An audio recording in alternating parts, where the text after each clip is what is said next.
we're talking about as I'm going through all the content related to becoming a real estate agent, there's one chapter that was called prospecting as an agent. And I really wanted to kind of go through what's happening here, right? Whether or not you're trying to become a real estate agent and you're looking to understand how do I find buyers and sellers, right? Or whether you're a buyer or seller yourself and you understand what's going on when you are interacting with a real estate agent. Because I think most people, when they get into real estate, they're like, "Oh, I have to go get a real estate license." But they underestimate completely how much work it is to prospect, to generate leads. And that's something that you constantly have to be doing because sometimes folks forget when you're about to close a deal, that's all you do. And then you just stop prospecting, right? You stop getting new leads into your funnel. And once you close that deal, then you're on a hamster wheel all over again, right?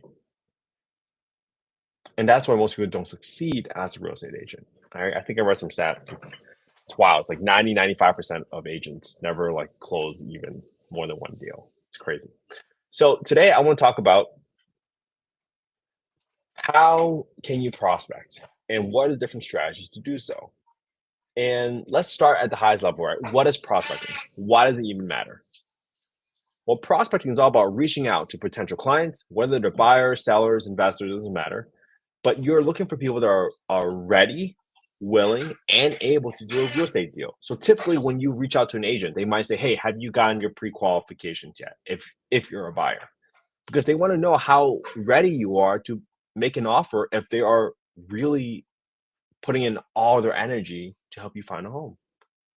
Right? I like to think of an analogy as when you're prospecting, it's almost as if you're planting seeds, right? Not every seed turns into a flower or a plant, right? The more seeds or prospects in this analogy that you plant, the more likely you'll get real and harvest real serious clients.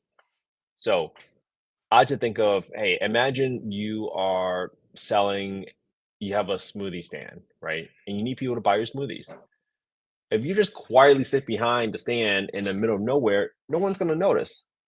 But let's say you brought your smoothie stand to a hot summer day by the beach, right? Where a lot of people are thirsty. Or you go to a game or a concert where a lot of people are thirsty and they're looking for a drink. You're going and you're going after people, your target customer, with a need or a problem that you can help solve. It's very, very important for you to figure out how do you approach and find folks like that. So they always talk about the sphere of influence, right? And whenever you're a real estate agent, they always say, hey, the best place to start is with people you already know, right? Your family, your friends, your coworkers. Wow, you're so pretty, Soleil. I love it. You're so pretty. I love your dress. Sorry, excuse me. And when you think about it, right, these folks already trust you. And you have to let them know that you're in real estate now, right? You can help them buy, sell a primary residence property, investment property, and hopefully they can refer you to other people. All of these factors matter, right? I like to think of it, hey, if you're using a smoothie stand as an example, it starts with you texting your closest friends first about your new smoothie shop so that they'll show up, they'll spread the word. And hopefully you've been a good friend up to that point so that they are there to support you because I love supporting my friends' businesses. But because like who else are you gonna support in this life? If you don't support the people that you care about. All right. So let's talk about traditional methods of prospecting, right? A lot of people they talk about door knocking, cold calling, or and then there are modern approaches nowadays that has been very different, right? There's social media ads now. There's email campaigns. How are you building your email list? Right? They both have the pro and cons. So you can either blend both, go after everything, or pick the way that you think you will succeed the best, right?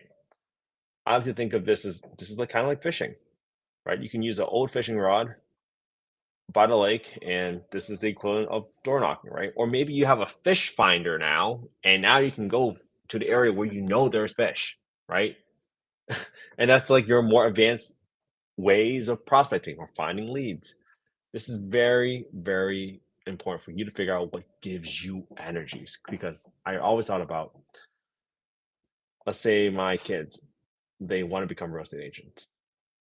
The number one thing I'm going to ask them about is what gives you energy. If cold calling gives you energy, great. You stick to that, and you can be consistent, because if it gives you energy, you're going to keep going even when it gets hard. All right. I prefer you to create your own brand, create content, especially if you're serving a specific area. You create content about different neighborhoods, what's in that neighborhood, what's life like in that neighborhood, because now you can truly understand the vibe of that neighborhood. And especially you have buyers from out of state or looking to move to that neighborhood. Now you're the person that provided value first. You're the first person to show them what life really is like. You just save them a ton of time from having to visit the neighborhood at morning, afternoon, and evening just to get a vibe of the neighborhood, because that's really important. Imagine you're moving to a new school district, right? You want to know where your kids are playing after school. You want to know what does life feel like at night when you're walking around, right? Is it a neighborhood that you can go for a jog at night? That matters. So learn how to provide value first. And I am a strong advocate of creating content. Do what gives you energy. All right, let's talk about tracking leads. This is the follow-ups. Now, typically in the beginning, right, you don't need to create a whole customer relationship management, right? This is the CRM system. There's tons of software out there. In the beginning, you might just have a Google spreadsheet because you're not generating money yet. So learn to keep track of where people are. Right? Where are they in the buying process? Where are they in the selling process? When do they want to move? When do they want to retire? Right? Your job is to learn how to stay organized so that no lead ever gets forgotten. It's really, really important. Okay. It's almost as hey, if you're collecting Pokemon cards, you want to keep them organized so you know exactly which ones you have and what other ones do you still need. In real estate, that's the same thing, right? You gotta track where each person is in their process of buying or selling a home. All right. So when you talk about converting prospects into clients, right? Why would they finally pick you? I mean, I've seen listing agents get fired all the time after like 2, 3 weeks if they don't sell their home. It's pretty devastating, but it's real estate agents, the industry, it's you eat what you kill, right? That's the analogy. And if you don't build trust with folks, you don't demonstrate value first, like we talked about creating content, right? You don't stay educational first, right? You don't offer market updates or tell people what's going on in the market or listen to them. Learn how to just listen to what they care about, because what you care about is going to be completely different from what other people care about. People make, especially when it comes to primary homes, it's usually an emotional decision. And so you have to understand what they care about, because not only do you have to be the expert, you got to be the friendly expert who cared. All right. Hopefully this was helpful, everybody. Again, I'm not a real estate agent as of this, but I've been studying all this content, and I was just really curious about what are people being taught to become a real estate agent. And having gone through like 3 courses, I'm just thinking it's almost a lot of content is repeated, especially when it comes to disclosures. But when it comes to teaching you how to become a real estate agent, you're gonna have to find your own way. Like you are gonna think it's gonna give you energy. It's gonna be hard. You're gonna get a lot of no's. And I hope that if my kids ever become agents, they're gonna be hustlers.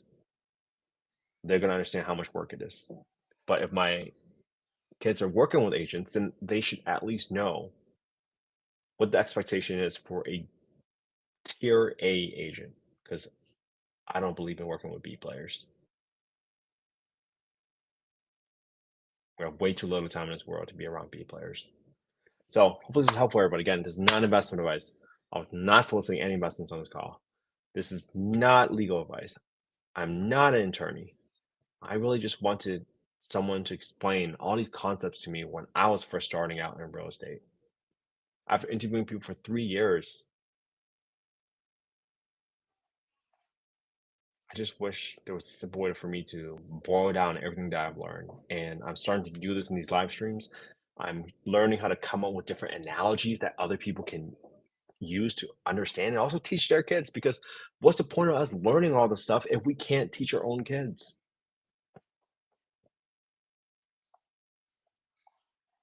So if you have better analogies, I would really appreciate if you share that with me because I'm just trying to become a better dad and learn how to teach my kids better.